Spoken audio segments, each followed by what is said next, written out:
Hello commerce graduates, welcome back to the channel guys. और आज हम आपके यूनिट 4 को स्टार्ट करने वाले हैं of your company law. So I hope कि आप सब लोग बहुत ज़्यादा एक्साइटेड होंगे, जैसे कि मैं एक्साइटमेंट देख पा रही हूँ। आप लोगों का रिस्पॉन्स बहुत अच्छा आ रहा है इस सीरीज़ में। तो आज हम स्टार्ट करने वाले हैं यूनिट 4 को लेके काफ़ी इंपॉर्टेंट टॉपिक्स, क्योंकि मैंने यूनिट 3 में आपको बताया था कि डायरेक्टर्स से बहुत सारे क्वेश्चंस आते हैं और डायरेक्टर वाली यूनिट बहुत इंपॉर्टेंट है। ठीक है, तो कुछ टॉपिक तो मैंने वहाँ कराए हैं आपको, बट कुछ बचे हुए हैं जो हम यहाँ करने वाले हैं। तो कौन कौन से वो टॉपिक्स हैं देख लेते हैं। जैसे कि हम डायरेक्टर की क्या पावर है वो समझेंगे, उसकी ड्यूटीज, उसकी लाइबिलिटी, मैनेजिंग डायरेक्टर या होल टाइम डायरेक्टर कौन होते हैं, डायरेक्टर को अपॉइंट करने के मेथड्स क्या हैं, कब डायरेक्टर का ऑफिस खाली माना जाएगा, ठीक है, वेकेशन होगी, रेजिग्नेशन डायरेक्टर कैसे देगा, रिमूवल का क्या है, कंपनी की मीटिंग कितने तरीके की होती है, और मीटिंग के कुछ ये सब इंपॉर्टेंट चीज़ें कि नोटिस क्या होता है, एजेंडा, प्रॉक्सी, कोरम, ये सारी चीज़ें हम डिस्कस करने वाले हैं आपकी इस यूनिट में। राइट स्टूडेंट्स, सो बहुत इंपॉर्टेंट है। तो सबसे पहले विथ फुल एनर्जी वीडियो को लाइक कर दो, चैनल को सब्सक्राइब कर दो, and here we go with our first topic, that is power of directors. कि डायरेक्टर्स की क्या पावर है। ठीक है, आपके माइंड में आता होगा कि हाँ यार, क्या है डायरेक्टर की पावर। चलो मान लो, इमेजिन करते हैं ना, बहुत अच्छे से समझेंगे। इमेजिन करते हैं, मानो तुम किसी कंपनी के डायरेक्टर बन गए। ठीक, मैम बहुत बड़ी आपने पोजीशन दे दी। हाँ दे दी बेटा, दे दी तुम्हें पोजीशन, यू आर कैपेबल। ठीक, तुम डायरेक्टर बन गए। अब तुम सोचो कि तुम्हारे पास वहां पे कौन कौन सी पावर होगी, मतलब तुम क्या क्या कर सकते हो। ठीक है, तो हम उस हिसाब से समझे तो तुम्हें मजा भी आएगी। देखो, तुम्हारे पास कुछ तो जनरल पावर होगी।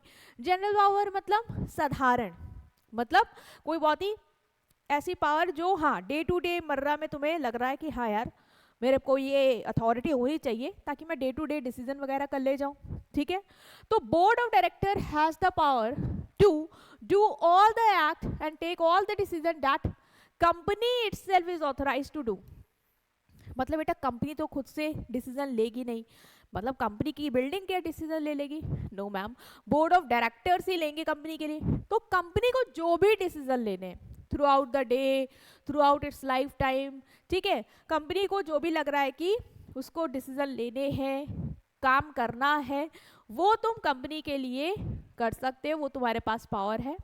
ठीक है, except those which must be done by share holder. लेकिन जहां पे तुम्हें शेयर होल्डर की अप्रूवल की जरूरत पड़ेगी, कुछ पावर ऐसी होती है जो तुम अकेले नहीं कर सकते, वहां पे तुम्हें शेयर होल्डर की भी परमिशन चाहिए होगी। तो उनको छोड़ दो, बाकी जितनी भी काम तुम्हें लग रहा है कि कंपनी कर सकती है, कंपनी के पास पावर है, कि अगर वो होती तो, ऐसा इंसान होती तो वो ये एक्ट के तहत ये काम कर लेती, ये कॉन्ट्रैक्ट कर लेती, ये डिसीजन ले लेती, तो वो तुम कर सकते हो। ठीक है, तो वो आप कर सकते हैं। Next is specific power. कुछ स्पेसिफिक पावर है विच must be exercise by board resolution. देखो, जनरल पावर के लिए कि जैसे तुम्हें डिसाइड करना है कि कितना स्टॉक आ जाए कल, कितना हम और मंगा लें, कितने बंडल और चाय के मंगा लें, सॉरी चाय के बिस्किट्स के मंगा लें, मानो तुम्हारा कोई ऐसा बिजनेस है। ठीक है, या छोटू से चाय ऑर्डर कर लेनी है कि श्याम से चाय ऑर्डर करनी, किसका डिस्काउंट रेट क्या चला है। जैसे छोटे मोटे डिसीजन हो गए, या फिर ये डिसीजन हो गया कि हम लोग कंपनी में इस दीवार का कलर का टेक्सचर किस हिसाब के करें, मतलब जो भी तुम्हें छोटे छोटे डिसीजन लेने, वो तो तुम एज अ डायरेक्टर किसी को, जैसे मैंने कह दिया कि जो हमारा एग्जीक्यूटिव डायरेक्टर है वो ये सब चीज़ें कर ले। ठीक है, मतलब बोर्ड ने डिसाइड कर ले कि एग्जीक्यूटिव डायरेक्टर को ये काम दे देते, या होल टाइम डायरेक्टर को ये रिस्पॉन्सिबिलिटी दे देते कि ये डिसीजन ले लें और काम चल जाए। ठीक है, तो वो लोग भी कर सकते हैं। लेकिन ये जो डिसीजन है, जैसे जो स्पेसिफिक पावर है, उसके लिए तुम्हें पहले बोर्ड की मीटिंग करनी होगी और फिर ही डिसाइड करना होगा कि क्या करना है। इसका मतलब खुद सोचो, जैसे कि तुम्हारा घर है, तुम्हारे घर में जैसे पापा है, मम्मी है, और कोई डिसीजन लेना छोटा मोटा कि कल को क्या खाने में बनना चाहिए या क्या है जो कि नॉर्मल है, तो वो तुम्हें कह देंगे कि चलो तुम देख लो क्या बनना है, तुम लोग अपना देख लो यार, जो है वो बना लो, ठीक है। तो वो तुमको भी ऐसा दे सकते हैं कि तुम देख लो और कर लो। लेकिन जब कोई स्पेसिफिक पावर, जैसे कोई बड़ी इन्वेस्टमेंट करनी है, ठीक है, कुछ खरीदना है जहाँ पैसा लगेगा, जहाँ पे अगर डिसीजन गलत हो गया तो कंपनी को नुकसान हो सकता है, वहाँ पे मम्मी पापा या पापा मम्मी अकेले तुम पे नहीं डालेंगे, वहाँ पे सब लोग घर में जितने बड़े लोग हो सब लोग को बैठाएंगे, एक मीटिंग करेंगे और देन प्रॉपर डिसीजन के बाद फाइनल करेंगे कि क्या करना है। तो इसी तरीके से कंपनी में होता है कि जनरल डिसीजन को तो किसी भी एक भी डायरेक्टर पे भी डाल देंगे तो ठीक है, ठीक है, बट जो स्पेसिफिक पावर होती हैं जहाँ पे तुम्हें बड़े बड़े डिसीजन लेने होते हैं, वहाँ पे सारे बोर्ड ऑफ डायरेक्टर्स को एक साथ इकट्ठा होकर मीटिंग करनी होती है, रिजोल्यूशन पास कराना होता है, एंड देन ही वो डिसीजन हो पाएंगे। So these are the power that board must exercise at board meeting alone. मतलब पहले बोर्ड मीटिंग हम करेंगे, उसके बाद हम इस पावर को एक्सरसाइज कर पाएंगे।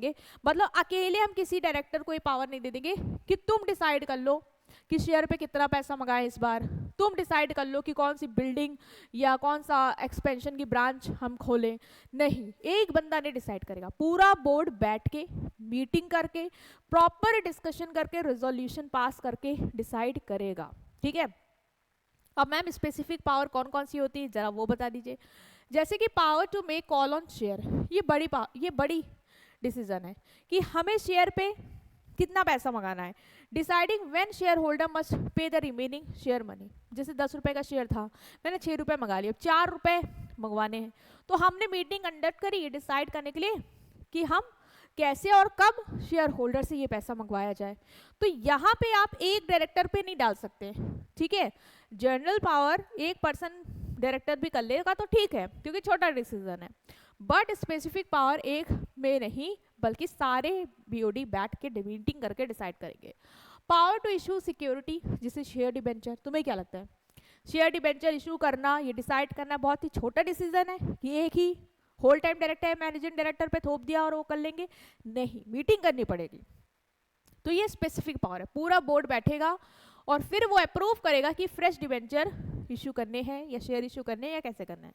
Power to borrow money, money borrow करना है, पूरा बोर्ड बैठेगा, बोर्ड डिसाइड करेगा कि कितना बोरो करे, किससे बोरो करे और किस टर्म्स और कंडीशन में बोरो करे।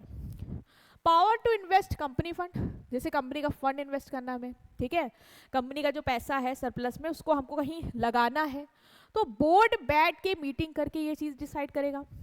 Power to approve financial statement, balance sheet, profit and loss, इसको हमें शेयर होल्डर को भेजने से पहले एक बार फाइनल करना है, देखना है, अप्रूव करना है क्या सही है नहीं है, क्या कुछ छूटा है। ऐसा ना हो कि शेयर होल्डर को बैलेंस शीट फॉल्स चली जाए फिर कल को बखेड़ा हो जाए।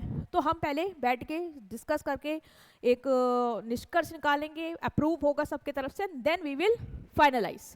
तो ये सब स्पेसिफिक कह दो या तो स्पेशल पावर है जो बोर्ड के पास है और एक साथ बैठ के मीटिंग के थ्रू ये डिसाइड होती हैं, ठीक है। इन पावर को एक्सरसाइज किया जाता है, कोई अकेला डायरेक्टर नहीं कर सकता।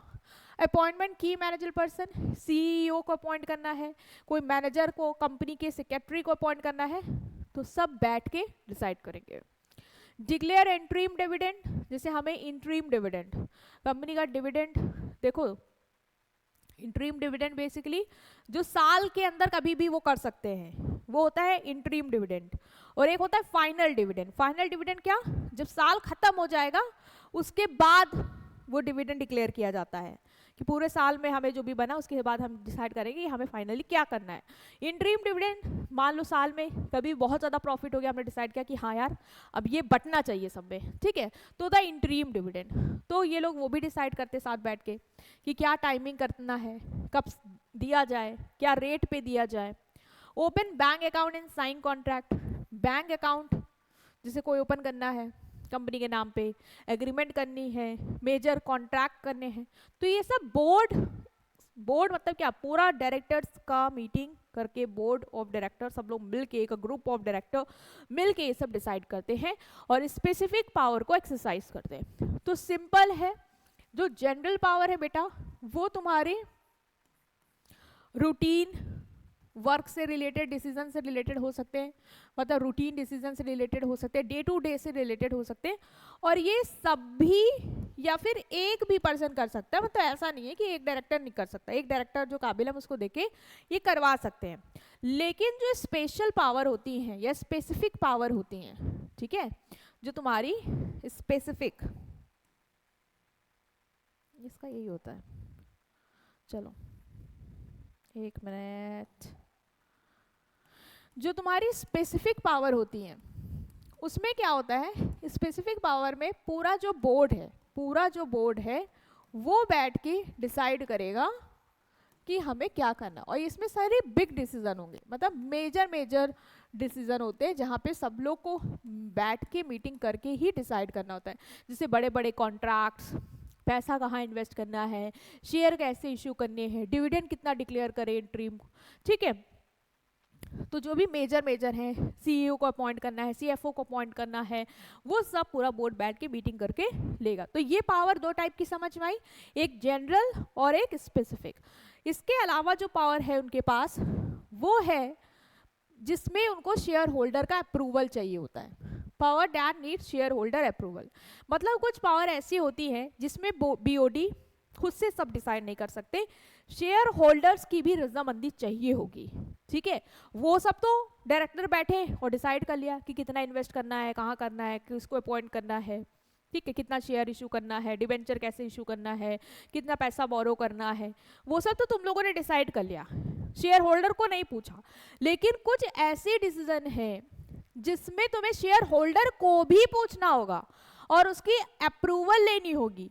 अगर वो मान गए तो वो हो पाएगा, अदरवाइज नहीं हो पाएगा। तो कौन से मैम वो डिसीजन है, तो ये पावर बोर्ड खुद नहीं ले सकता, this power board can not exercise alone, right. Sell the whole company undertaking, पूरी कंपनी की अंडरटेकिंग को ही तुम्हें बेचना है, अकेले कैसे ले लोगे भाई, शेयर होल्डर में भी तो पैसा लगा है, उनको पूछो। बोरो बियॉन्ड लिमिट्स, तुम्हारी लिमिट है, ठीक है, मेंशन है कि तुम 10 करोड़ तक का ही पैसा बोरो कर सकते हो, और तुम्हें है कि यार मेरे को 15 करोड़ तक बोरो करना है, अब मुझे ऑल्टर करना पड़ेगा, एओ में चेंजेस करने होंगे, ऐसे थोड़ी ना हो जाएगा। शेयर होल्डर का अप्रूवल मांगो, वो अगर अलाउ कर दे, रेजोल्यूशन पास हो जाए, देन आप कर सकते हो। Give loan guarantee beyond limit, तुम्हें लोन देना है, जो लिमिट तय की गई है ये कंपनी इतना दे सकती है, उसके अपार्ट तुम्हें जाना है तो भी तुम्हें शेयर होल्डर से परमिशन चाहिए, क्योंकि भाई शेयर होल्डर का भी देखो ना पैसा लगा है, उसका भी तो पैसा है ना। तो तुम खुद कैसे डिसाइड कर लोगे कि कितना हम दे दें या कितना हम ले लें। अप्रूव मेजर मर्जर अमलगमेशन, तुम्हें अपनी कंपनी को किसी दूसरी कंपनी के साथ मर्ज करना है, शेयर होल्डर को तो बताओ, उनसे तो पूछो वो क्या कह रहे हैं, वो मान रहे हैं कि नहीं मान रहे। इनके लिए स्पेशल रिजोल्यूशन होता है, मतलब 75% या उससे ज़्यादा जितने भी शेयर होल्डर्स हैं और सब लोग बैठे हैं मीटिंग में, उतने लोग को सहमति देनी पड़ती है, देन ही ये पास हो पाता है। ऑर्डिनरी साधारण 50% से भी हो जाएगा, लेकिन स्पेशल रिजोल्यूशन के लिए 75% लोगों का तुम्हें क्या चाहिए होता है, कंसेंट चाहिए होता है, हाँ चाहिए होती है, सहमति चाहिए होती है, देन ही ये डिसीजन अप्रूव हो पाते हैं।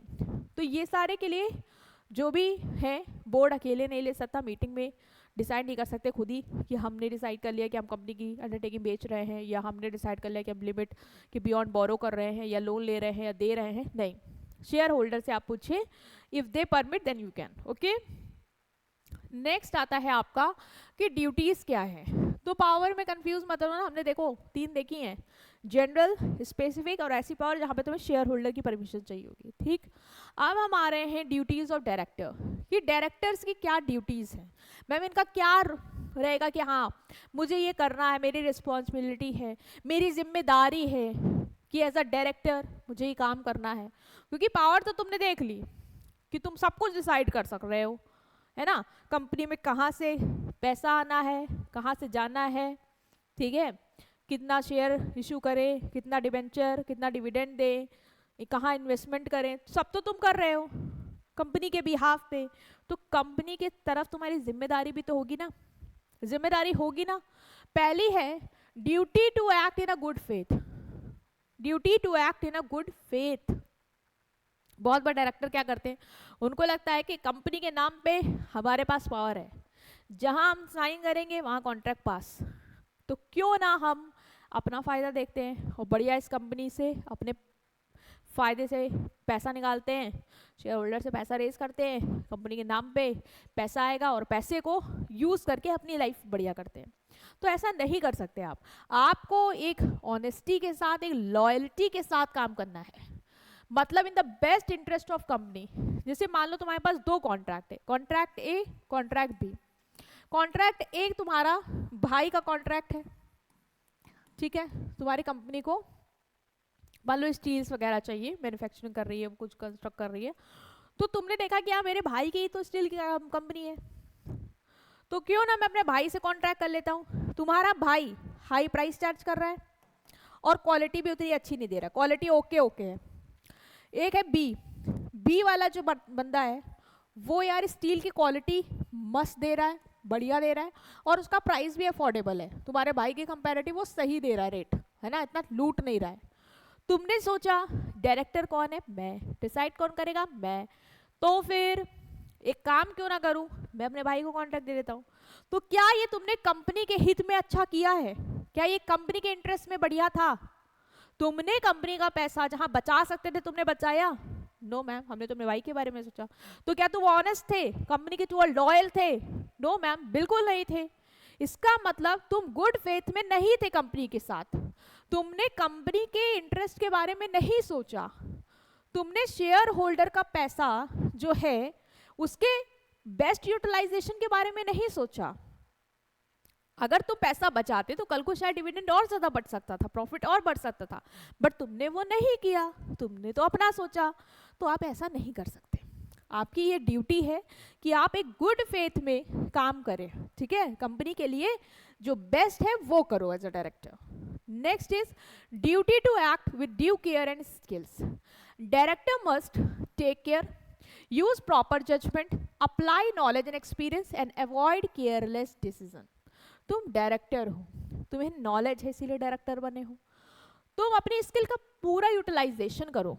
तुम्हारा जो एक्सपीरियंस है, जो तुम्हें लगता है कि यार मेरे को पता है ये कॉन्ट्रैक्ट सही नहीं है, ये बेस्ट होने वाला है, क्योंकि तुमने इतना सीखा है, तुम्हें इतनी नॉलेज है, तुमने इतना एक्सपीरियंस ले लिया अपनी पूरी जर्नी में, तो आप उसको यूटिलाइज करिए कंपनी के लिए, कंपनी के लिए बेस्ट से बेस्ट करिए, अपनी नॉलेज, अपनी स्किल, अपना एक्सपीरियंस को यूज करके।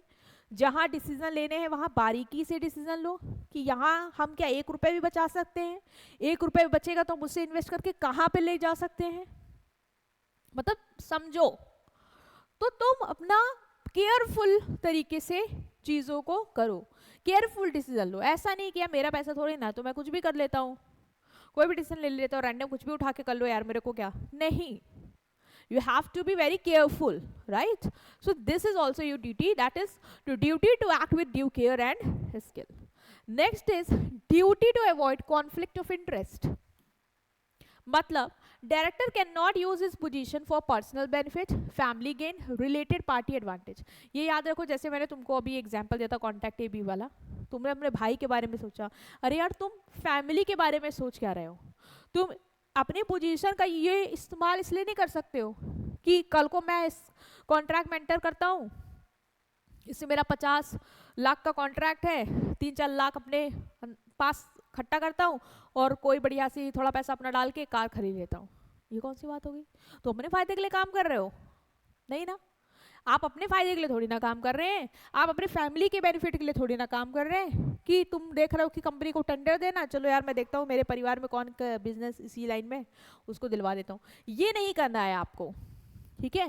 कंपनी का कॉन्ट्रैक्ट अपने रिलेटिव को डायरेक्टली आप नहीं दे सकते हैं, ये मैं थोड़ा हिंदी में लिख दे रही हूँ ताकि तुम लोग को याद रहे। Duty not to make disclosed profit, undisclosed profit.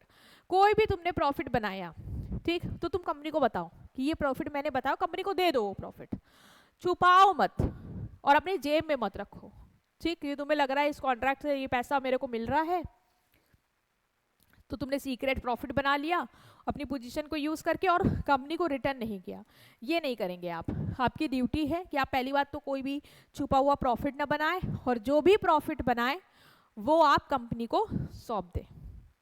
Duty to attend board meeting, of course तुम डायरेक्टर हो, बोर्ड की मीटिंग तो अटेंड करनी पड़ेगी, टाइम पे अटेंड करो, रेगुलरली जब जब मीटिंग हो रही है जाओ, डिसीजन मेकिंग में शामिल हो, अपना पॉइंट ऑफ व्यू रखो, कंपनी की एक्टिविटीज़ के बारे में तुम्हें पता होना चाहिए, एब्सेंट नहीं रहना है आपको। बट 12 मंथ अगर आप कंटिन्यूसली एब्सेंट हो गए मीटिंग में तो ये माना जाएगा कि आपका ऑफिस खाली है और आप चले जा चुके हैं और किसी और को हमें लाना है। Duty to maintain confidentiality, company की इन्फॉर्मेशन को आप दूसरों के साथ नहीं शेयर करेंगे कि तुम्हें लग रहा है कंपनी का शेयर का प्राइस बढ़ने वाला, लाओ मैं अपने भांजे को बता दूं कि यार बढ़ने वाला है, खरीद लो सस्ते में, महंगे में बेच देना। नहीं नहीं नहीं, कंपनी की इन्फॉर्मेशन आप नहीं बताएंगे। आपको लग रहा है कि कोई रेवली कंपनी है और बढ़िया पैसे लेके मैं उसको अपनी बता देता हूँ हमारे आगे के प्लान्स क्या है कंपनी के, मेरे को तो सब पता है, एज अ डायरेक्टर मीटिंग में बैठा था मैं तो सुन के आया हूँ। नहीं, आप ये नहीं करेंगे। आपकी ड्यूटी है कि जो भी कंपनी की कॉन्फिडेंशियल चीज़ें हैं उसको आप मेंटेन रखेंगे, अपने तक रखेंगे।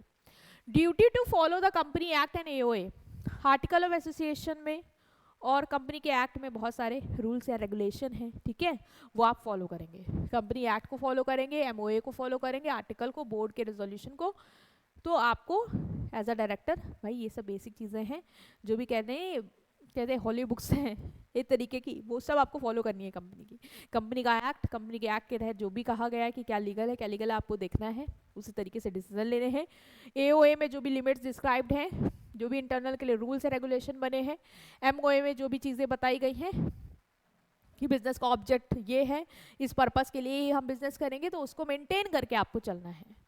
Duty to prevent fraud and ensure compliances, director को एंश्योर करना है कि कंपनी में कोई फ्रॉड ना हो, अकाउंट्स प्रॉपर मेंटेन हो, रिटर्न हमेशा टाइम पे फाइल किया जाए और जो भी रूल्स एंड रेगुलेशन बने हैं वो फॉलो हो। Duty to ensure proper use of company fund, company का पैसा सिर्फ बिजनेस पर्पस के लिए यूज करना है, पर्सनल यूज के लिए आपको अलाउड नहीं है। कंपनी का पैसा किस लिए यूज करेंगे?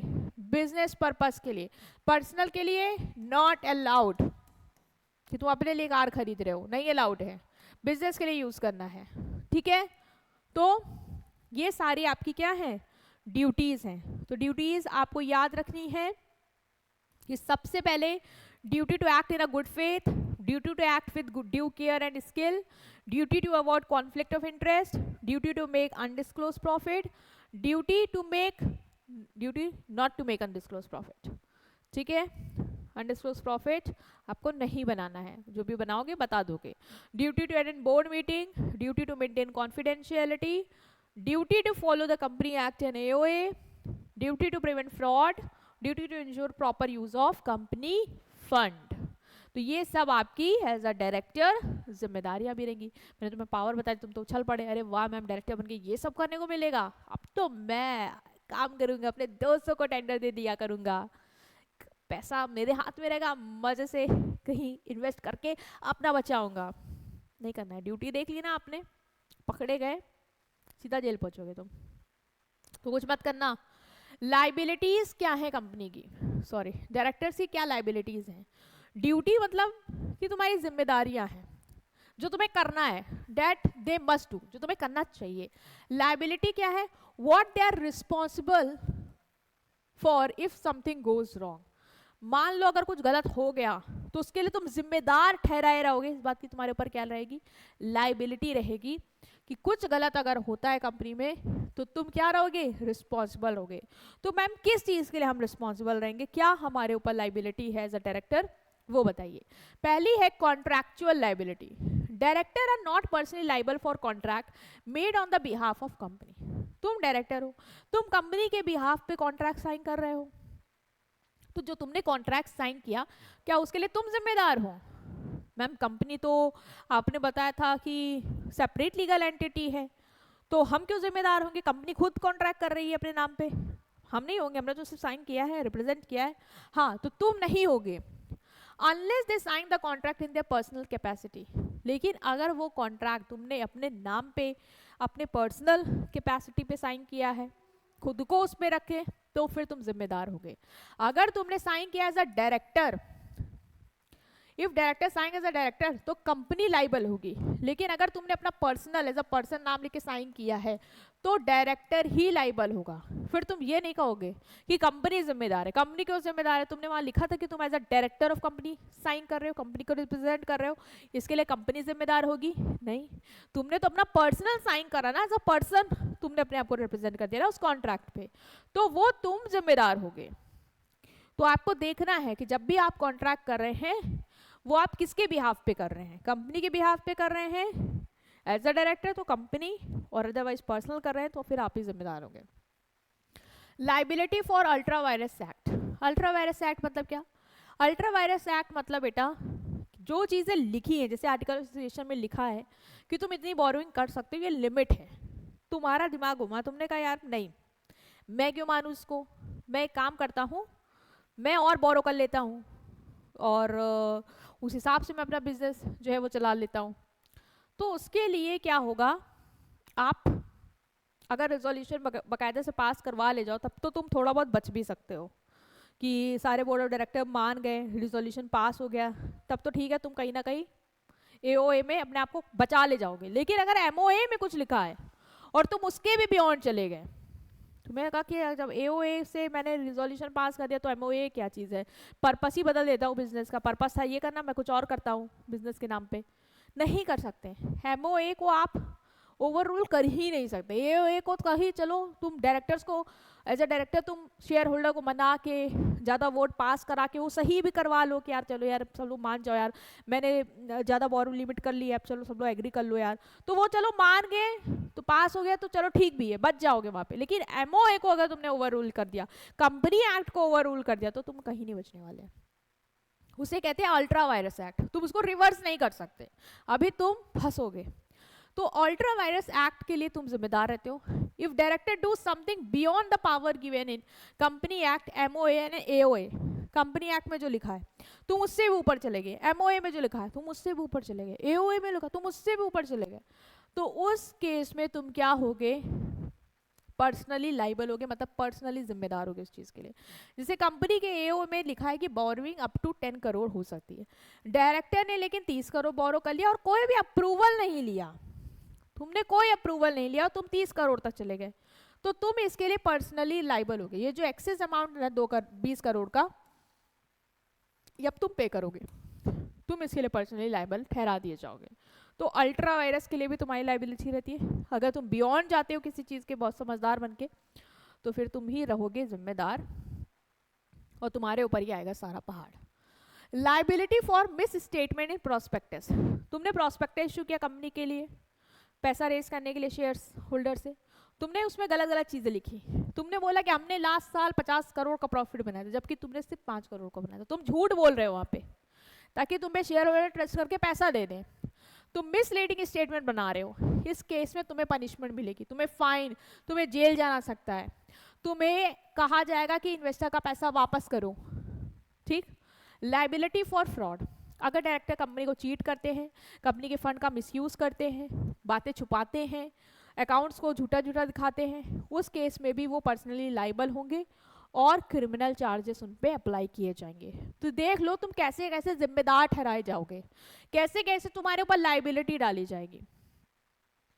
तुम अगर चालाकी कर रहे हो कंपनी के साथ, तुम अगर पकड़े जा रहे हो फ्रॉड में, ठीक है, कंपनी का पैसा मिसयूज कर रहे हो, कंपनी की मिस स्टेटमेंट कर रहे हो, मतलब कंपनी के जो भी अकाउंट्स वगैरह उसको मिसलीड कर रहे हो, प्रोस्पेक्टस को झूठा झूठा बना रहे हो, पैसा अपनी जेब में रख रहे हो, ठीक है, और इसी तरीके से तुम अल्ट्रा वायरस एक्ट के लिए जिम्मेदार हो, मतलब कोई भी चीज़ तुम जो कंपनी के जो चीज़ें लिखी हैं आर्टिकल में, मेमोरेंडम में, कंपनी एक्ट में, तुम उससे भी आगे चले जा रहे हो, तुमको लग रहा है हम कुछ भी कर सकते हैं एज अ डायरेक्टर, तो फिर तुम काम से जाने वाले हो, तुम लाइबल होगे उस सारे एक्ट के लिए, उससे बचने वाले नहीं हो, तुम पे फाइन लगेगा, तुम्हें पेनल्टी देनी पड़ेगी, तुम जेल भी जाओगे, सब करना पड़ेगा तुम्हें। Liability for non compliances with company act, company act में बहुत सारी बातें आपको कही जाती है कि आपको हर साल अपना रिटर्न फाइल करना है, अपनी रिपोर्ट्स पब्लिश करनी है, आपको रिकॉर्ड्स मेंटेन करने हैं, आपको मीटिंग करनी है, और तुम ये सब कुछ नहीं कर रहे हो तो तुमको फाइन देना पड़ेगा, तुम्हें जेल भी जाने को मिल सकता है, डिपेंड करता है तुमने कितना बड़ा क्राइम किया है। Liability for unpaid share amount, अगर आर्टिकल ऑफ एसोसिएशन कहता है कि डायरेक्टर को कुछ शेयर अपने पास होल्ड करने हैं, मतलब डायरेक्टर की क्वालिफिकेशन के हिसाब से डायरेक्टर के पास भी कंपनी के इतने % शेयर होने चाहिए, और तुम्हारे पास है और तुमने उसका पैसा नहीं दिया है, तो उसके लिए तुम जिम्मेदार रहोगे कि तुम वो पैसा कंपनी को दो। ठीक है, जैसे मान लो 100 रुपए का शेयर तुम्हारे पास था और तुमने 60 रुपए दिए, 40 नहीं दिए, तो 40 जो तुमने नहीं दिए ना, उसके लिए तुम्हारे ऊपर जिम्मेदारी रहेगी, तुम कंपनी को दोगे, तुम लाइबल हो उसके लिए। Liability for tax, GST, PF, ESI dues, अगर कंपनी फेल हो जाती है टू डिपॉजिट स्टेचुटरी टैक्सेस, जो जीएसटी देना है, टीडीएस देना है, वो तुम नहीं दे पा रही है कंपनी, तो उसके लिए तुम जिम्मेदार होगे कि तुम क्या कर रहे थे इस टाइम पे। होल टाइम डायरेक्टर बेसिकली क्या कर रहे थे, क्यों नहीं ये सब हो पाया। ठीक, क्रिमिनल लाइबिलिटी, डायरेक्टर को क्रिमिनल लाइबिलिटी भी फेस करनी पड़ती है, अगर वो फ्रॉड करते हैं, झूठी स्टेटमेंट निकालते हैं, रिकॉर्ड डिस्ट्रॉय कर देते हैं कि कहीं पकड़े ना जाएं, इनसाइडर ट्रेडिंग करते हैं। वो एग्जांपल जो मैंने आपको दिया था कि आपको लग रहा है शेयर प्राइस बढ़ने वाला, आपने बाहर अपने रिलेटिव्स में खबर पहुंचा दी कि बढ़ेगा, काम करो सस्ते में खरीद लो, महंगा जब हो जाएगा बेच देना, खूब पैसा बनेगा, उस केस में तुम पकड़े जाते हो। या तुम जो माइनॉरिटी शेयर होल्डर हैं, जिनके पास कम शेयर हैं, उनको दबाते हो हर डिसीजन में कि वो ना कुछ बोल पाए, हम मेजर सब बढ़िया अपने फायदे वाले डिसीजन ले जाएं, तो उस केस में भी आप क्रिमिनल लाइबिलिटी फेस करेंगे, आपको इम्प्रिजमेंट, जेल वगैरह जाना पड़ेगा। ठीक है, तो फ्रॉड कर रहे हो, गलत स्टेटमेंट बना रहे हो कंपनी की, रिकॉर्ड्स डिस्ट्रॉय कर दे रहे हो कि कंपनी को कहीं ये इनवॉइस ना मिल जाए कि हमारा भांडा फूट जाए, तो फिर तुम उस केस में काम से जाओगे। ठीक है, next is your managing director and whole time director. इसके बाद हमें दो टाइप के डायरेक्टर समझने हैं। पहला है मैनेजिंग डायरेक्टर कौन होता है, और हमें समझना है कि होल टाइम डायरेक्टर कौन होता है। देखो, कहते हैं नहीं कंपनी के एमडी है, एमडी साहब, that is managing director. A director who is given substantial power, ये वर्ड याद रखो, substantial power of management by the board, मतलब बोर्ड ने, बोर्ड ऑफ डायरेक्टर्स ने मिलके सबने इसको सबसे ज्यादा पावर दे दी है, इसको सबसे ज्यादा पावर दे दी कि भाई तुम एक मैनेजिंग डायरेक्टर हो, तुम पूरी कंपनी को मैनेज करोगे, एक डिपार्टमेंट नहीं, दो डिपार्टमेंट, पूरी कंपनी के डिसीजन, बड़े बड़े मेजर डिसीजन आप ले सकते हैं। MD is equal to head of company day to day management. Day to day management में क्या होना चाहिए, कैसे होना चाहिए, वो आप डिसाइड करेंगे, you are head of it. तो मैम क्या एमडी सीईओ के अकॉर्डिंग है? No, he control overall operation of company, company की बेसिक ऑपरेशन को पूरा देखता है कि कंपनी का मैनेजमेंट अच्छा हो जाए, कंपनी कहीं वहां पे ना फंसे, ठीक है, कंपनी का स्मूथ फंक्शनिंग हो, तो मैनेजिंग डायरेक्टर इसके लिए जिम्मेदार रहता है, इसके लिए इतनी पावर रहती है, इसको जो भी चीज़ उसके लिए चाहिए हो वो ये कर सकता है। होल टाइम डायरेक्टर क्या होता है? होल टाइम डायरेक्टर एक डायरेक्टर होता है जो वर्क करता है होल टाइम, मतलब फुल टाइम कंपनी के लिए क्या करता है, काम करता है, and is on salary. Simple line में कहें तो whole time director full time working director होता है, बेसिकली कंपनी का ही एक एम्प्लॉय होता है जिसको हम होल टाइम डायरेक्टर बनाते हैं, और वो कंपनी के लिए फुल टाइम काम करता है। ठीक है, ऐसा नहीं कि बस मीटिंग में आ रहा हो खत्म, नहीं, कंपनी के लिए फुल टाइम काम करता है और स्पेसिफिक डिपार्टमेंट में काम करता है, और उस डिपार्टमेंट के लिए, कंपनी के लिए फुल टाइम उस डिपार्टमेंट को ध्यान देता है और काम करता है, स्पेसिफिक एरिया डिपार्टमेंट में काम करता है, स्पेसिफिक एरिया या डिपार्टमेंट में काम करेगा और उस डिपार्टमेंट में अपना फुल टाइम देगा, मतलब फुल टाइम देगा इन द सेंस कि उसमें सारे डिसीजन लेना, उसको प्रॉपर हैंडल करना, कंट्रोल करना, ये आपका होल टाइम डायरेक्टर करता है। तो एमडी कौन है? जो पूरी कंपनी को देख रहा है, पूरी कंपनी को मैनेज कर रहा है, डे टू डे ऑपरेशन, बड़ी पावर है उसके पास। होल टाइम स्पेसिफिक डिपार्टमेंट को देख रहा है और फुल टाइम उसमें अपना समय दे रहा है, उसको प्रॉपर फंक्शनिंग में स्मूथ ऑपरेशन इंश्योर कर रहा है। कंपनी का कोई एम्प्लॉय हो सकता है लेकिन साधारण एम्प्लॉय नहीं, क्योंकि ये बोर्ड में बैठेगा भी, बोर्ड में इसका डिसीजन मेकिंग में पावर भी रहेगी, तो इसी को हम साधारण एम्प्लॉय नहीं कहेंगे, लेकिन ये एम्प्लॉयज में ही होता है और होल टाइम कंपनी के एज अ डायरेक्टर काम करता है। ठीक है, अब इनको अपॉइंट कैसे करते हैं? इनकी अपॉइंटमेंट जो है बोर्ड ऑफ डायरेक्टर्स करते हैं, बोर्ड ऑफ डायरेक्टर्स ही बैठते हैं और अप्रूवल देते हैं सबसे पहले कि इसको एमडी बनाना चाहिए, इसको होल टाइम डायरेक्टर बनाना चाहिए। शेयर होल्डर अपनी फाइनल अप्रूवल दे देते हैं, फिर जब कंपनी की एनुअल जनरल मीटिंग होती है शेयर होल्डर आते हैं, फिर उनसे फाइनल अप्रूवल लिया जाता है कि हमने इन्हें नॉमिनेट किया एज अ डायरेक्टर्स कि ये डायरेक्टर बने एमडी और होल टाइम, आप बताइए आपको क्या सहमति है या नहीं। फिर वो अपना वोटिंग देते हैं और अप्रूव करते हैं। Government approval is needed in special case, अगर कंपनी यार डिफॉल्ट कर रही है, कंपनी का पास्ट रिकॉर्ड बहुत ख़राब रहा है, लॉस में जा रही है, हमेशा इसको देखा गया है कि यार ये कहीं ना कहीं गलत कामों में पकड़ी गई है, ठीक, और ये अपने एमडी को लॉस में फिर भी ज़्यादा सैलरी दे रही है, तो उस केस में गवर्नमेंट की भी अप्रूवल चाहिए होती है आपको, सरकार भी उस केस में अप्रूवल देती है कि इसको बनाना चाहिए कि नहीं बनाना चाहिए, बट वो स्पेशल केस होता है। नॉर्मल कंपनी है तो फिर कोई दिक्कत नहीं है। तो पहले बोर्ड ऑफ डायरेक्टर पर अप्रूवल देंगे and then share holder. Term कितने साल तक ये बन सकते हैं? मैक्सिमम 5 साल के लिए बनेंगे एट अ टाइम। एक एमडी 5 साल तक काम करेगा, फिर अगर हमें लगेगा दोबारा इसको अपॉइंट करना चाहिए, रीअपॉइंट करना चाहिए, तो we can do that, but 5 साल तक का टर्म पीरियड रहता है, उनको देखा जाता है कि कैसा कर रहे हैं। कैन बी रीअपॉइंटेड, हमने देखा इसको एमडी बनाया, इसने बहुत बढ़िया किया कंपनी के लिए, हमें लगता है कि 5 साल खत्म हो गए इसके, अब हमें फिर से इसको ही बनाना चाहिए, तो डायरेक्टर्स बैठ के फिर से डिसाइड करेंगे। Condition must be above 21 and below 70, 70 से नीचे और 21 से ज़्यादा होना चाहिए। Must not be insolvent convicted, भाई एमडी है, दिमाग कोई गलत काम नहीं करना चाहिए उसको, और ऐसा भी ना हो कि बैंकरप्ट हो, ठीक। Must have DIN, director identification number होना चाहिए, और मस्ट गिव कंसेंट। एमडी और होल टाइम डायरेक्टर दोनों का अपॉइंटमेंट यही है, सेम, ये दोनों में से हम दोनों को इसी तरीके से करेंगे। मस्ट गिव कंसेंट, अपनी सहमति भी देखिए, हाँ भाई मैं एज अ एमडी, मैं as a whole time director काम करना चाहता हूँ, बस ये लोग मेरे पे थोप नहीं रहे, आई एम ऑल्सो रेडी, तो तुम अपनी कंसेंट भी दोगे। अब आते हैं कि एमडी के पास, मैम आपने बोला बहुत सारी पावर होती है कंपनी को मैनेज करने की, बताइए क्या क्या है। पहला, कंपनी के डेली ऑपरेशन तुम्हें रन करने हैं। दूसरा, बोर्ड की जितनी भी पॉलिसी है, बोर्ड ऑफ डायरेक्टर ने पॉलिसी बनाई होगी कि आज से ये लागू होगा, तो तुमको ये इंश्योर करना है कि ये सब कंपनी में चल रहा हो। एग्रीमेंट और कॉन्ट्रैक्ट डे टू डे में कुछ साइन करने तुम करोगे, पूरे डिपार्टमेंट को देखोगे, कंट्रोल करोगे, बजट तैयार करोगे हर डिपार्टमेंट का, एक्सपेंसेस खर्चे ला रहे डिपार्टमेंट वाले, सर ये होने तुम अप्रूव करोगे, तुम्हें सही लगता है तो। Recommend appointment of senior staff, कोई सीनियर स्टाफ को तुम्हें लगता है अपॉइंट करना है तो उसका रिकमेंडेशन दे सकते हो। कंपनी को रिप्रेजेंट करोगे और बिजनेस डिसीजन को जल्दी लोगे, क्योंकि अब हम बोर्ड मीटिंग नहीं बैठाना चाह रहे हैं, इसीलिए बोर्ड ऑफ डायरेक्टर ने तुम्हें बना दिया है कि तुम्हें डे टू डे जो भी लग रहा है आप डिसाइड करिए, क्योंकि आप इतने काबिल हैं, और इम्प्लीमेंट करवाइए तुरंत, ठीक है, हम वेट नहीं कर सकते ज़्यादा।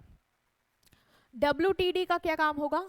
ये फुल टाइम काम करते हैं और एक डिपार्टमेंट को हैंडल करते हैं, जैसे मान लो ये HR डिपार्टमेंट को हैंडल कर रहा है, या फाइनेंस को, या ऑपरेशन को, तो उस डिपार्टमेंट को प्रॉपर मैनेज करना, इंश्योर करना उस डिपार्टमेंट में हर दिन काम चले अच्छे से, MD को बताना, बोर्ड ऑफ डायरेक्टर को रिपोर्ट देना कि मेरे डिपार्टमेंट में कैसा चल रहा है, कंपनी की जो पॉलिसी है वो अपने डिपार्टमेंट में फॉलो कराना, एम्प्लॉयज़ पे नज़र रखना, और MD को भी मदद करना ओवरऑल मैनेजमेंट में, ठीक है, MD को भी मदद करना, क्योंकि तुम एक स्पेसिफिक डिपार्टमेंट से जुड़े हो तो उसकी रिपोर्ट दे के MD को भी मदद करोगे कि वो भी कंपनी को अच्छे से चला पाए, मैनेज कर पाए। Next is vacation of office of director. Ma'am director का ऑफिस कब वेकेट हो जाता है, कब माना जाता है कि खाली है, अब हमें कोई नया लाना है, ऐसा क्या कब होगा? तो देखो, इफ डायरेक्टर बिकम डिसक्वालिफाइड, मान लो डायरेक्टर जो है वो अनसाउंड हो गया, माइंड का हो गया, पता डायरेक्टर का दिमाग काम नहीं कर रहा, कोर्ट ये डिक्लेयर भी कर दिया कि अब ये इनका दिमाग जो है वो आउट जा रहा है, तो उस केस में हम मानेंगे कि डायरेक्टर का ऑफिस जो है वो खाली है। A director vacate his office if he is declared of unsound mind, is declared insolvent, अगर कोर्ट ने कह दिया भाई ये इंसॉल्वेंट है, is convicted sentence to imprisonment for 6 month और मोर, और अगर उन्हें 6 मंथ या उससे ज़्यादा की जेल हो गई, ठीक है, तो उस केस में भी हम मानेंगे कि डायरेक्टर का ऑफिस क्या है, खाली हो गया है। If director does not attend board meeting for 12 month, अगर डायरेक्टर, दूसरी कंडीशन, अगर डायरेक्टर 12 मंथ से ज़्यादा लगातार 12 मंथ में बोर्ड की मीटिंग में आया ही नहीं है, बैठा ही नहीं, एब्सेंट ही रहा है, ठीक है, चाहे उसने लीव ली हो या ना ली हो, उस केस में भी हम कहेंगे कि डायरेक्टर का ऑफिस अब खाली है, हमें कोई नई हायरिंग करनी है। If director fails to disclose his interest, अगर डायरेक्टर ने अपना कुछ कॉन्ट्रैक्ट किया, उसमें उसने अपना प्रॉफिट बनाया, हित बनाया, उसने कंपनी को नहीं बताया, उस केस में भी तुमने धोखाधड़ी की है ना, चलो निकलो, तुम्हारा ऑफिस खाली है, अभी नहीं आना यहाँ पे। Next is, if director become disqualified under section 164, any reason under disqualification section like default in filing financial statement for 3 years lead to automatic vacation. तुम डायरेक्टर हो ना, तुम्हें फाइनेंशियल स्टेटमेंट फाइल करनी थी, 3 साल हो गए, तुमने कोई स्टेटमेंट नहीं फाइल करी, तुम सो रहे हो, तो चलो अब जाओ, ऑफिस खाली। If director is removed by share holder, एक बार शेयर होल्डर ने रिजोल्यूशन पास कर दिया कि इस डायरेक्टर को हटाइए, तो डायरेक्टर का ऑफिस खाली। If director term expire when the period for which a director was appointed comes to an end, जैसे 5 साल का है और वो खत्म हो गया मान लो, तो फिर ऑफिस ऑटोमेटिकली खाली मारा जाएगा। अब या तो तुम उसको रीअपॉइंट करो या तो नया लेके आओ। और क्या केस है, इफ डायरेक्टर डज नॉट पे क्वालिफिकेशन ऑफ शेयर, तुम शेयर होल्ड करते थे, पैसा मांगे, क्या तुमने पैसा ही नहीं दिया, फेल हो गए तुम पैसा देने से, तो फिर चलो भागो, कंपनी का ऑफिस, डायरेक्टर का ऑफिस खाली। ठीक। Next is resignation of director, वो 7 केस क्या थे कि कब हम कहेंगे कि डायरेक्टर का ऑफिस क्या हो गया, खाली हो गया। अब आता है कि डायरेक्टर खुद कह रहा है कि लो भाई पकड़ो ये देखो आए डायरेक्टर, ये लो अपना पकड़ो ये रेजिग्नेशन, मैं जा रहा हूँ। हो सकता है यार डायरेक्टर के हेल्थ इशू हो सकता है डायरेक्टर को लग रहा हो कि मेरे को नहीं करना यार, मैं नहीं बन सकता डायरेक्टर, नहीं चाहिए मेरे को नाटक वाटक, ठीक, ये हो सकता है कि उसको लग रहा हो कि बस हो गया, मैं रिटायर करना चाहता हूँ, तो डायरेक्टर वॉलंटरी अपनी पोजीशन छोड़ देता है, इसे ही बोलते हैं रेजिग्नेशन। तुम भी किसी कंपनी में काम करोगे, नहीं मन हो रहा तुम्हारा, तुम रेजिग्नेशन लेटर दे दोगे, भाई मैं छोड़ना चाह रहा हूँ, तुम्हें निकाल नहीं रहे, तुमने खुद छोड़ा है, तो डायरेक्टर कभी वही केस है, यहाँ पे उसको निकाला नहीं गया है, उसने खुद अपनी चॉइस से कहा कि भाई मुझे नहीं करना, तो मैम कैसे रिजाइन करेंगे, बस आके लेटर देने खत्म नहीं।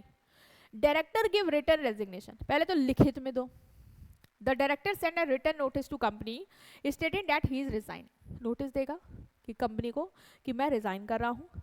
This is usually in the form of resignation letter, जैसे इंप्लॉय देता है ना लेटर कि मैं रिजाइन कर रहा हूँ, वैसे भाई डायरेक्टर भी देंगे कंपनी को, नोटिस देंगे कि हम क्या कर रहे हैं, रिजाइन कर रहे हैं, ठीक है।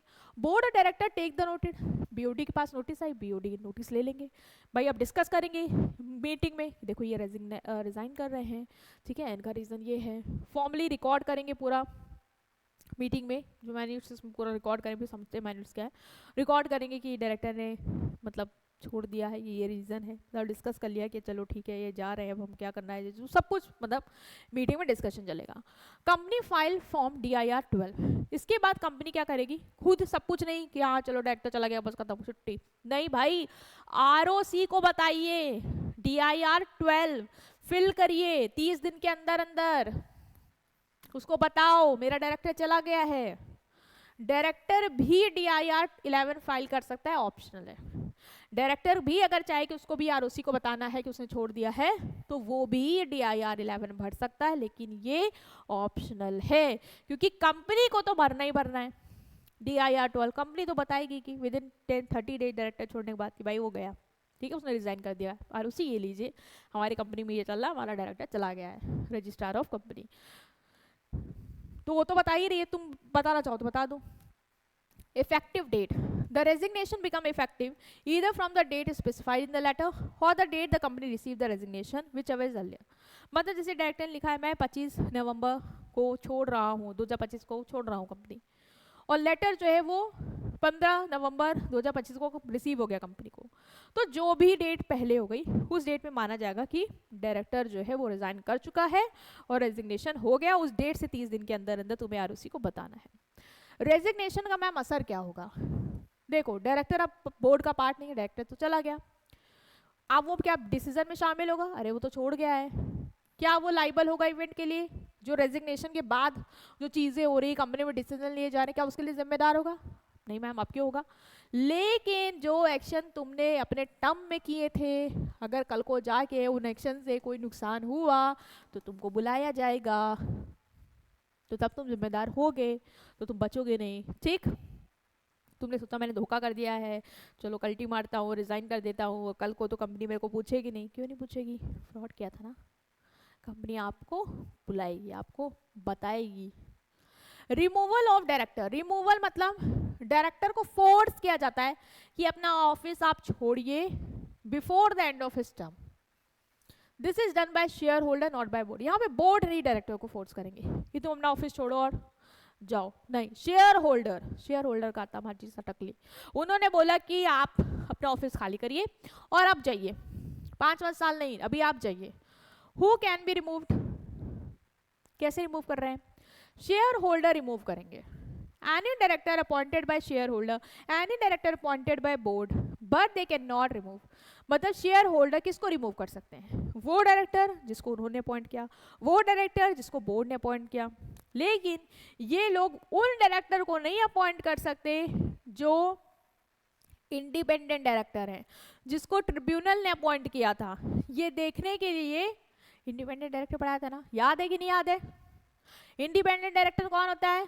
वो डायरेक्टर जो अनबाइज्ड होके कंपनी के डिसीजंस मेकिंग में पार्टिसिपेट करता है, देखता है कहीं कंपनी गलत तो नहीं जा रही है और ट्रिब्यूनल को बताता है यहाँ पे ये सब चल रहा है, क्योंकि उसका कोई कनेक्शन नहीं होता है किसी भी एम्प्लॉय, प्रमोटर एंड ऑल से। उसको तुम नहीं हटा सकते। सोचो कि अरे इसको हटाते शेयर होल्डर मिल, क्यों नहीं?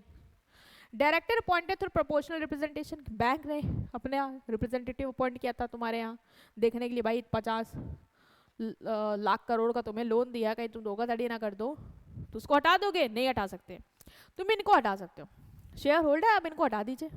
जो आपने अपॉइंट किया और बीओडी ने अपॉइंट किया, आप इनको मन कर रहा है आपका रिमूव करने का, आप रिमूव कर सकते हैं। सहमति देनी होगी, रिजोल्यूशन पास करना होगा सबको मिलके और हो जाएगा काम। तो पहले तो कैसे करेंगे? स्पेशल नोटिस देंगे। शेयर होल्डर या group of share holder company को स्पेशल नोटिस देते हैं। ये कहते हैं कि हमारा इंटेंशन है भाई, हम डायरेक्टर को हटाना चाह रहे हैं। इनको लग रहा होगा कि ये जो डायरेक्टर है, मान लो ये हर डिसीजन में कुछ हमारे अगेंस्ट ही बोलता है, इसकी वजह से सारे डिसीजन गलत जा रहे हैं कंपनी के, ये कंपनी के इंटरेस्ट में काम नहीं कर रहा है, ये अपना फायदा देख रहा है। अगर शेयर होल्डर को शंका है तो वो कंपनी को स्पेशल नोटिस देंगे कि हम इस डायरेक्टर को हटाना चाह रहे हैं। ये आपको 14 डेज मीटिंग होने से पहले देना होगा। जैसे एनुअल जनरल मीटिंग होने वाली है मान लो, उसके 14 दिन पहले आपको बताना होगा कि हम इस डायरेक्टर को हटा रहे, ताकि हम मीटिंग में फिर डिस्कस कर पाए। Step 2, company send notice to all the member. Company के पास नोटिस आई, शेयर होल्डर, एक शेयर होल्डर ने दिया या ग्रुप ऑफ शेयर होल्डर ने कुछ दिया कि हम हटाना चाह रहे हैं। उसके बाद कंपनी सारे मेंबर को इन्फॉर्मेशन दे देती है कि देखिए शेयर होल्डर जो है वो इनको हटाना चाह रहे हैं, सारे शेयर होल्डर को बता देती है और सारे डायरेक्टर को बता देती है, मतलब वो डायरेक्टर को बता देती है जो रिमूव करा जा रहा है, तो सारे मेंबर्स को बता देती है, अपने सारे शेयर होल्डर्स को बता देती है कि हम इस डायरेक्टर को हटा रहे हैं। और जिसको हटा रहे हैं उसको भी बता दिया जाता है कि सर आपको शेयर होल्डर्स के थ्रू हमें स्पेशल नोटिस रिसीव हुई है कि वो आपको हटाने का इंटेंशन रख रहे हैं। तो डायरेक्टर को क्या राइट नहीं देंगे कि तुम अपनी बात रखो, तो डायरेक्टर को भी हक दिया जाएगा कि आप अपना पक्ष रखो। डायरेक्टर के पास राइट है कि वो लिखित में बताए कि जो ये शेयर होल्डर मेरे बारे में सोच रहे, गलत सोच रहे हैं, ऐसा नहीं है, ये प्रूफ है। आस्क कर सकते हैं कंपनी को कि ये एक्सप्लेनेशन प्लीज शेयर होल्डर तक भी पहुंचाइए, उन्हें गलत लग रहा है, मैं ऐसा नहीं हूँ।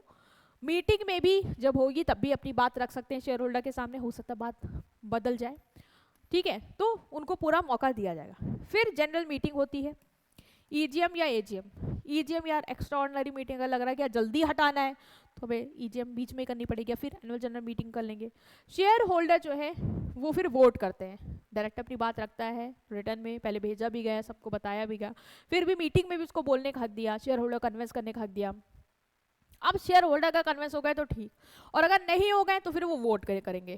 वोट करेंगे मतलब अगर 50% से भी ज़्यादा वोट आ गए तो भी डायरेक्टर को रिमूव कर दिया जाएगा।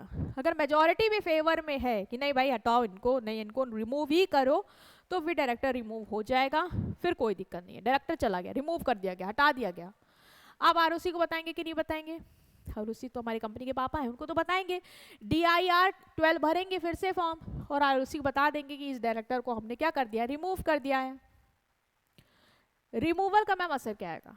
बेटा डायरेक्टर तुरंत अपना ऑफिस खोद बैठेगा, अब वो कोई भी कंपनसेशन नहीं मांग सकता, he can be reappointed, he can be reappointed only after share holder approval again. अगर शेयर होल्डर को बाद में लगता है नहीं ठीक है फिर इसको रिअपॉइंट कर लेना चाहिए, अब अपॉइंट कर लेते फिर से, तो फिर वो आ सकता है, अदरवाइज नहीं आएगा।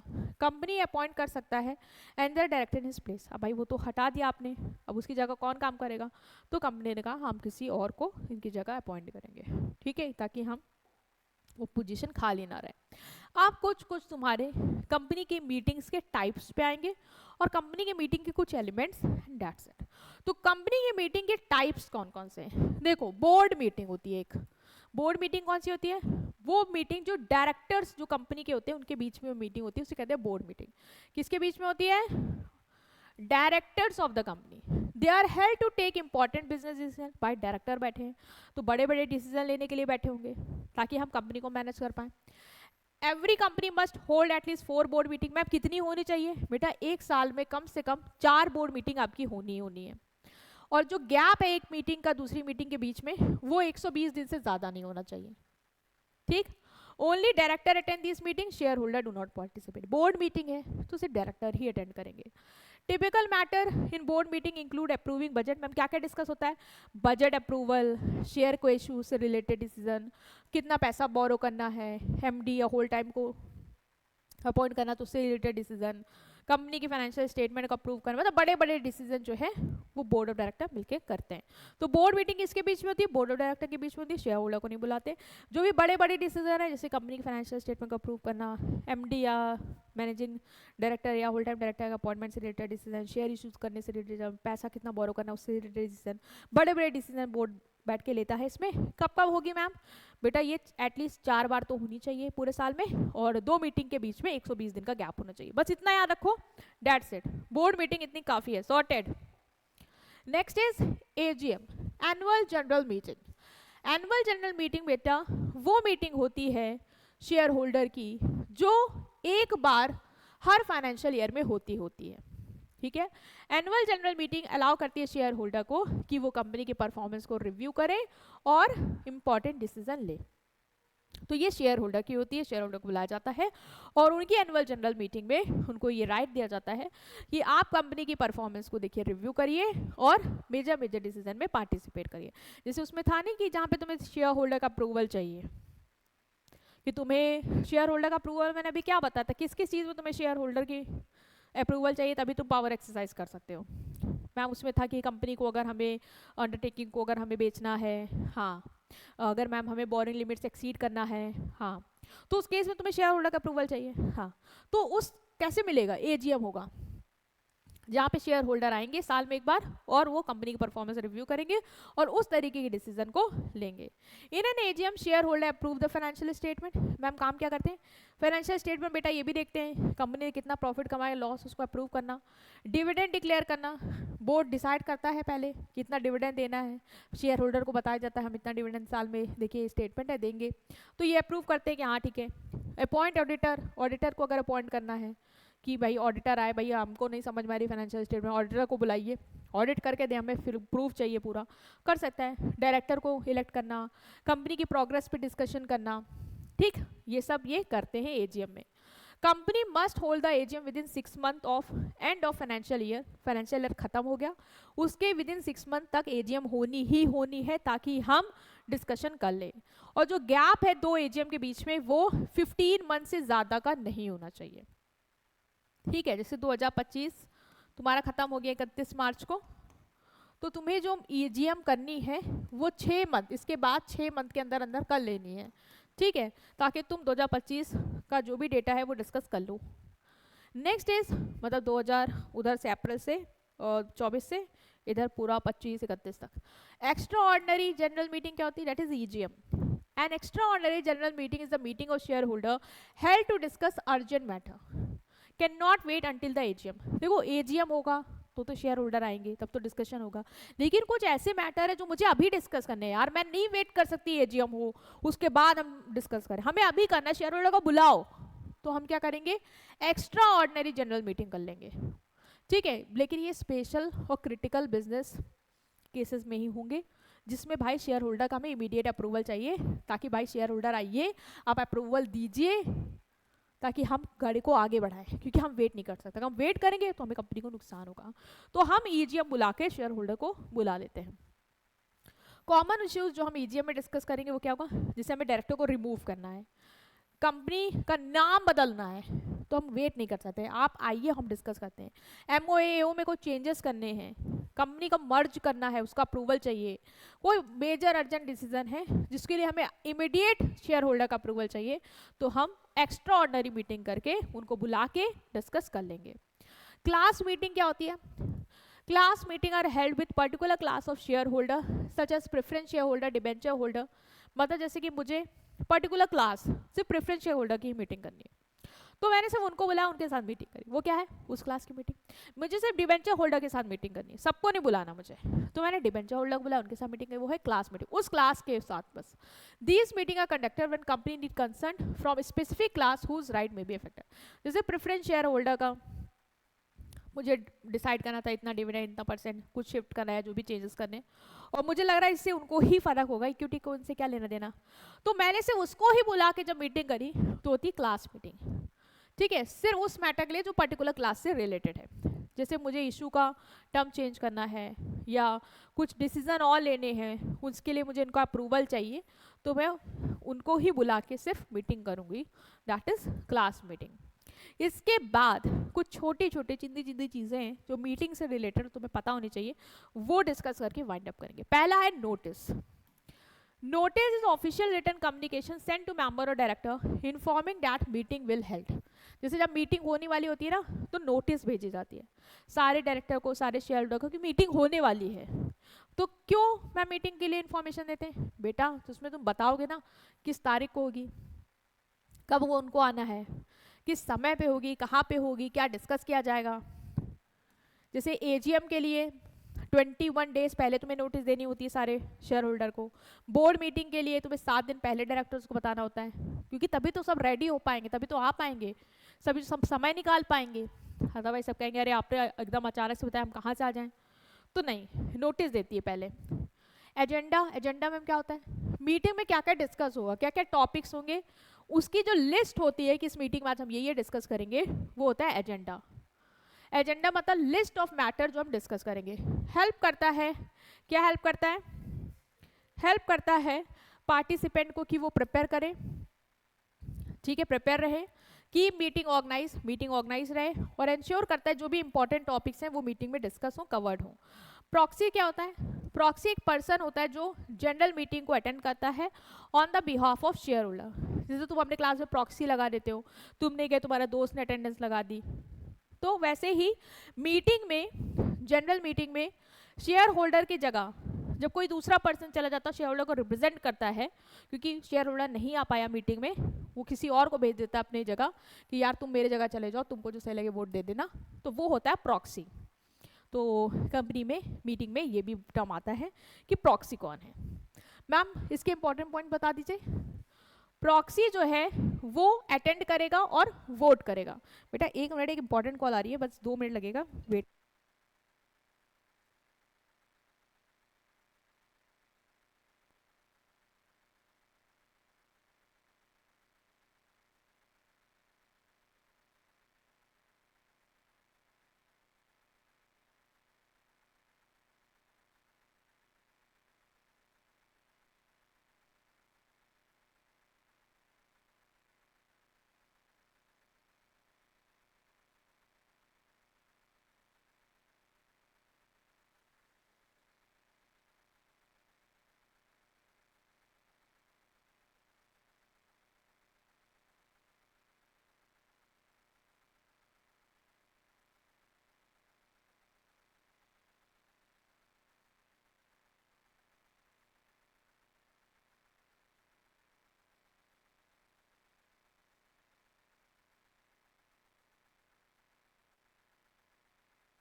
Okay, next is proxy must be appointed in writing. बेटा प्रॉक्सी को फॉर्म भरना होता है, ऐसे ही नहीं किसी को तुम भेज दोगे, फॉर्म भरोगे एंड बताओगे कि मेरा ये प्रॉक्सी है और ये अटेंड करेगा। प्रॉक्सी फॉर्म हम कब तक भेजना होता है बेटा 48 आवर्स बिफोर द मीटिंग। जैसे तुम्हारी तबियत खराब होगी, तुम नहीं जा पा रहे हो शेयर होल्डर मीटिंग अटेंड करने, तुम्हें प्रॉक्सी भेजना है, तो 48 घंटे से पहले पहले मीटिंग के शुरू होने से पहले बता दो। Proxy need not be a member of company, वो कंपनी का मेंबर नहीं होना चाहिए, ठीक, याद रखना। कोरम क्या होता है? Quorum refers to minimum number of member या director who must be present for meeting to be considered valid. Quorum basically बेटा इतने नंबर ऑफ लोगों को प्रेजेंट होना ही होना होगा मीटिंग को अटेंड करने के लिए, क्योंकि उनके बिना मीटिंग नहीं मानी जाएगी, ठीक है। मीटिंग ऑफिशियली शुरू ही नहीं हो सकती, ना कोई डिसीजन लिया जाएगा, ना कोई रिजोल्यूशन पास हो पाएगा। For board meeting quorum is 1/3 of total number of director and for 2 director which is and और 2 director whichever is higher. मतलब अगर तुम्हारे यहाँ 2 डायरेक्टर हैं तो 2 डायरेक्टर का होना जरूरी है, या अगर बहुत ज्यादा नंबर है डायरेक्टर का तो कम से कम उनका 1/3 तो आना ही आना चाहिए मीटिंग में, नहीं आएंगे तो फिर मीटिंग नहीं शुरू हो पाएगी। For general meeting requirement depend करती है कंपनी का टाइप क्या है। कंपनी जैसे कि पब्लिक कंपनी है तो मिनिमम 5 मेंबर चाहिए होंगे कि भाई प्रेजेंट हो, और अगर प्राइवेट कंपनी है तो एटलीस्ट 2 मेंबर चाहिए होंगे कि वो प्रेजेंट हो, ठीक है। The purpose of quorum is to ensure that important decision are made with adequate participant. भाई अगर लोग ही नहीं होंगे और डिसीजन एक ही 2 लोगों ने ले लिया फिर क्या फायदा। कम से कम लोग जितने हैं उतने होने चाहिए, या रिक्वायरमेंट तुम्हें बता दी है कि 1/3 होना चाहिए, ठीक है, of total number of director, या 2 डायरेक्टर तो होने ही होने चाहिए, जो भी हायर है उसमें से वो इतना अवेलेबल होना चाहिए और फिर ही मीटिंग हो पाएगी, ठीक है। और बिना अगर नहीं है ये लोग प्रेजेंट तो मीटिंग करने का ही कोई मतलब नहीं है, तो फिर मीटिंग को हम लोग मानेंगे ही नहीं कि मीटिंग होगी, या डिसीजन जो भी लिए जाएंगे वो माने ही नहीं जाएंगे, ठीक। इसके बाद जो तुम्हें टर्म याद रखना है वो है वोटिंग। अब तुम्हें भी पता है कंपनी जो है वोट करती है। वोटिंग क्या होता है? वोटिंग एक प्रोसेस होता है through which member express their approval और disapproval of resolution placed before the meeting. Meeting के पहले मेंबर को जो भी अप्रूवल देना है डिसअप्रूवल देना है उसमें वो क्या करती है? वोटिंग करती है। जैसे मेंबर्स के पास वोट रहता है, अब मैंने बोला कि इनको हटाना चाहिए तो सब अपना वोट देंगे, सहमत हो में या इस ना सहमत, नहीं हटाना चाहिए देना चाहिए, तो उसके हिसाब से हम कलेक्ट करेंगे कितने नंबर ऑफ वोट ज़्यादा हैं फिर डिसीजन लिया जाएगा।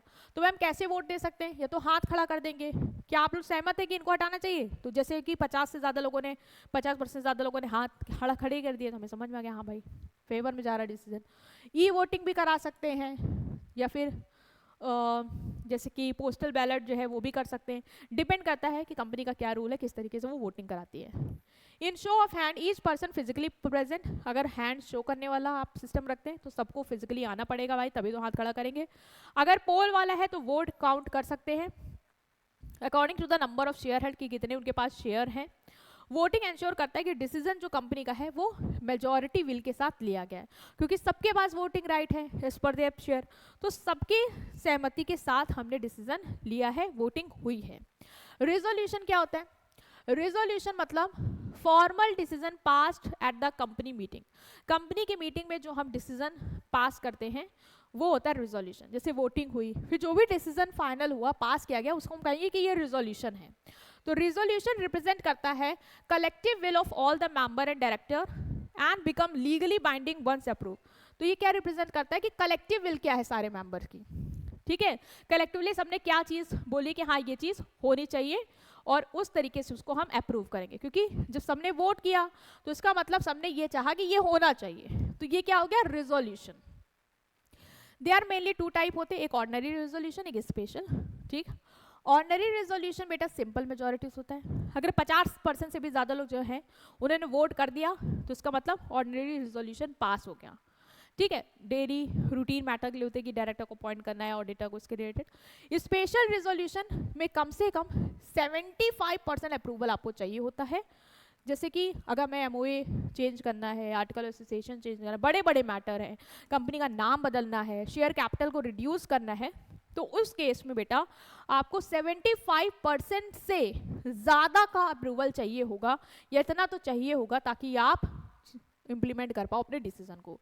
तो कंपनी जो है वो डिसीजन को पास करती है मीटिंग में, उसे हम बोलते हैं रिजोल्यूशन। और रिजोल्यूशन मतलब क्या कि कलेक्टिव विल है सबकी, सारे मेंबर्स की, डायरेक्टर्स की, कि ये चीज होनी चाहिए। ठीक है, जो कलेक्टिव विल होती है वोटिंग के थ्रू कि हाँ ये डिसीजन लेना चाहिए, उसे हम बोलते हैं रेजोल्यूशन। दो तरीके से हो सकता है, एक ऑर्डिनरी एक जनरल। अगर 50% से ज्यादा लोग सहमत हो गए कि हाँ ये होना चाहिए तो ऑर्डिनरी, और कुछ केसेस इंपॉर्टेंट होते हैं जहाँ पे 75% या उससे ज्यादा लोगों को आपको बनाना होता है डिसीजन के लिए। तो ये था आपकी यूनिट 4 पूरी डायरेक्टर से रिलेटेड। आई होप आप अंडरस्टैंड कर पाएंगे। अगर बेटा यहाँ पे कहीं पे भी थोड़ा सा फास्ट गई हूँ मैं, तो प्लीज़ अपनी स्पीड को वहाँ से स्लो कर लेना, क्योंकि हो जाता है थोड़ा फ्लो में। बट मैंने अपनी पूरी कोशिश की है तुम्हें अच्छे से समझाने की। प्लीज़ वीडियो को लाइक करना, चैनल को सब्सक्राइब करना, अपने फ्रेंड्स के साथ ज़रूर शेयर करना। Right, take care of yourself. Will see you in unit 5 last unit. Till then see you in next part. Thank you.